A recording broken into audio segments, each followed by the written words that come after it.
nationwide. Mga kaibigan, tuloy-tuloy pa rin tayo sa ating palatuntunan ngayong hapon sa lahat ng mga nais pa rin magpadala ng kanilang mga text messages sa 0946 659-9666. Ayan, daming 6. Yes, we have a caller sa amin ng linya. Papasukin natin agad. Hello, magandang hapon. Yes, good afternoon, DJ. Uy, kumusta ka na?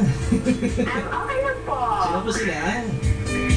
Si Gian Padrones po. Taga saan po sila? Taga-tana-tanain po. Uy, taga-tana-tanain Dumaran. Yes po. Uy, kumusta naman dyan sa bayan ng Dumaran, Palangga? Ayun, mainit. Nanood ka na ng laban ni Pacquiao. Opo. Kumusta ka ba? Okay. Kasi nanalo tayong to. Wala. Yung ano ba? Yung Magkano yung gusto nanalo mo? po. Oo. Kumusta ka ba? 1,000 po. Uy, pwedeng pahinging balato. Ay, iya. Wala yung paman kasi ko. ano mo na lang, padala mo na lang. Di bali bukas din ako. Uy, saan dyan? Sa Puerto. Uy, talaga? Gusto mo makita si Kuya Jose Lloyd in Hambre, yung talagang, yung Lloyd niya talaga yung gusto mong makuha ang pangalan eh.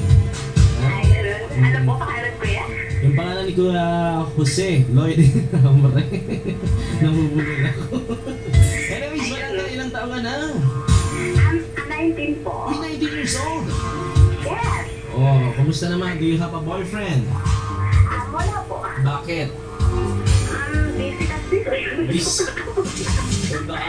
Baka maging matandang dalaga ka, ha? Po? Baka maging matandang dalaga ka. Ay, hindi naman po. Siyempre tawag dito. Gusto ko lang, makapagtapos ng pag-aaral. So, ito Ay, lang. maganda yan, oo. Pagkatapos mo mag-aral, asawa agad, di ba? Depende, basta may trabaho, why not? Oo. Anyways, wala nga, ano bang gusto mo o ano bang tipo mong lalaki? Of course, mapagmahal. Meron ako nun. DJ, ang wapo ba? Ay, naman, ako na to eh. Jokes lang, Ang kabalak wapo ko. mo si Jan. Hey! Kaya kasi siya nang sabi nun, ha? Hindi ako. Hindi, jokes lang, grabe ka naman pala makapagbuhat ng upuan ko, ano? Hindi naman di ba masama magbuhat ng sariling upuan, di ba, kuya?